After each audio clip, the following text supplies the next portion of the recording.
Hey, and welcome to today's video. So you're going to learn today how to speak like a leader in a meeting when you don't feel ready. So we'll go ahead and jump right into this one. Rahul, what is tip number one?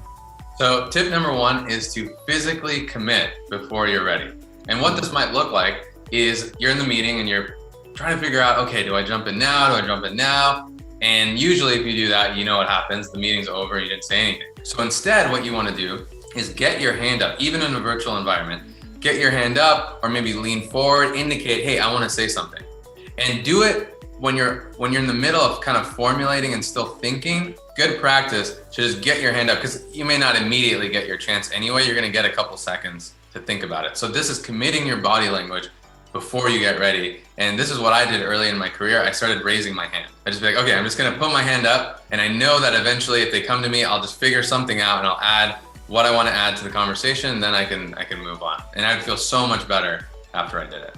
Awesome. I think that's gonna ultimately build your self-confidence, because you will teach your body to trust your mind, because you're gonna be like committing to something, and then deep down, you trust that you're going to be able to say something. Now, of course, sometimes you might raise your hand and then you're going to hum and haw and then not have anything to say. It's okay. Maybe take that risk in smaller risk meetings. And then once your confidence is built, then you're going to trust yourself more and more. And then that's going to carry through even to very risky meetings, even with the executives. That's right. And what this reminds me of a little bit is like Family Feud, where the two people are sitting there and you just got to hit that button first. And then you can take a second and kind of think about it, but you got to hit that button and then give yourself that chance to think about it. Right. 100%. Great. Peter, what is tip number two? The second tip is to pre-formulate your opinions and back them up before a meeting.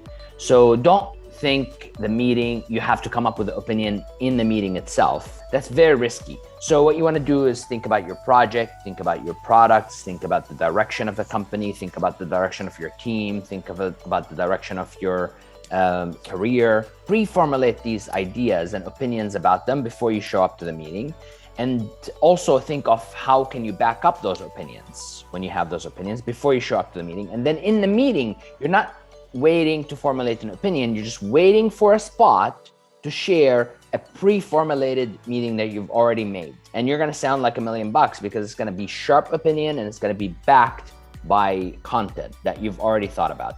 And this is the same strategy we use with CEOs showing up to big media interviews. They don't show up to the interview unprepared. We pre-plan the questions, the answers, backing them up. And in the interview, they just wait for the opportunity to share that opinion that they worked on. Same thing you can do in a meeting.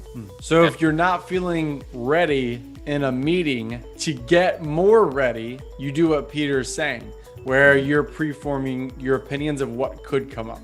Rahul, what are your thoughts on this? Yeah, that's really good. I think one thing you want to keep in mind too is that maybe in that meeting, someone says the opinion already that you had. If that's the case, then you don't need to repeat the same opinion. You can just build off of what they said with the reason that you've already come up with. You can say, yeah, you know what Chaz said, I really agree with that. I think because blah, blah, blah. So an example would be like, let's say like Rahul had the opinion that we should expand our company, Magnetic Speaking, into Canada. And he pre-formulated that before coming up to the meeting. And then he thought of the reasons. And then we show up to the meeting and I say, out of the blue, I say, I think we should expand in Canada. And then Rahul would jump in and say, I agree with Peter, and here's some facts or statistics about that move. Exactly. All right, great. And Rahul, what is tip number three? So this one's different from what you might expect. So when you're in that meeting and you're noticing things are flying around, one thing that's a really useful skill as a leader, to speak like a leader, is to synthesize and summarize what's happening. So you might say something like, we've been having a discussion. You'd say, okay, so what I'm hearing is that Chaz and a couple of you are thinking XYZ, and Peter, a few of you are feeling on the other side of this. So maybe what we need to do now, and then you can offer something. And like maybe we can do now is this. So in a way, the higher level of this is a facilitation skill. You're facilitating the conversation, And as much as you may not like, sometimes when people just sit there and then you think, oh, they didn't even say anything, they just summarize the information, that is a useful skill, especially in a brainstorming when there's a lot of opinions flying around, ideas, this and that. You need someone there to be paying attention at a higher level and saying, oh, this is what's been going on. What can we extract and pull that's useful out of this information? That's really good, especially for a leader, so people aren't just talking past each other. You want someone to catch those ideas. That's right. Exactly. You probably heard, like, as a leader, you don't have to have all the answers. This is it. Like, you don't have to have all the answers. People share their opinions and you go, Rahul, you said this, Chaz, you said this. Let's look at the pros and cons and maybe we can make a decision on this.